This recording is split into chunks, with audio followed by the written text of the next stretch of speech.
This is Carrie Margaret from Create Love, and in my last video I did 5 things that I've learned about relationships between men and women, and today I was going to do a different video. And then I had this realization and like surrendered to this realization. I don't know if I'll give the whole backstory of how it came, but and the realization was that I have never come across or met an older man who wishes that he had had more conquests, more trysts with different women, any of that. All older men that I have met have expressed, when you talk about like regrets of the dying, regrets of the older, have expressed either that marrying their wife and having their family was one of the best decisions that they ever did, and especially value it more and more in later life. That was also reflected in that, you know, Harvard study of happiness that has been going on for many, many years now. That's a huge indicator of happiness in life is the quality of relationships. That was one of the huge findings that they had. I reflected this back. And then I've met men that have lost a love at some point, and then close their heart off to love again, and have settled in some senses. Not that they would say settling, but, you know, have like talked about this past love, and settled in the sense of a lot of those men have been single that I've met, but also men that just, you know, would date and just not find satisfaction and would talk to me about that one person if they had just done things differently with that one person. I've heard that so many times. Yeah, I haven't met those men later on in life that really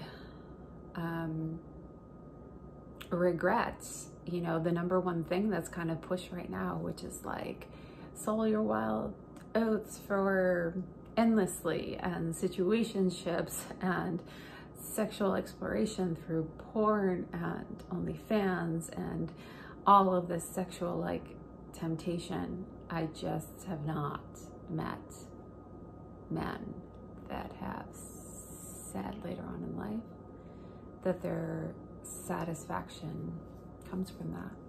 And I think that once you experience something as exquisite and in some cases devastatingly beautiful when it's lost, and also exquisite as like the magic of something that is real and true and devotional, then the other things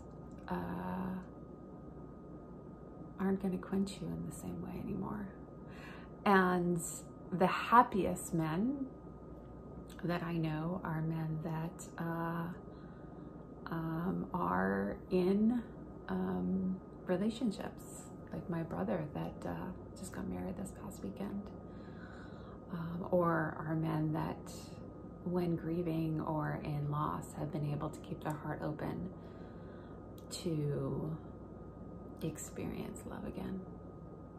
So society makes you think, would make you think that the grim thing to do, and that no men want love, no men want relationships. Men just want this free-for-all of sexuality. And the realization that came in today that I just have not seen that reflected back to me in my life with men that I talk to. I talk to lots of people as an investigator and like to listen to people's stories from all different countries, from all different places. And I think it's this false narrative. I think that when they experience real romance and real love, find that none of the other things compare.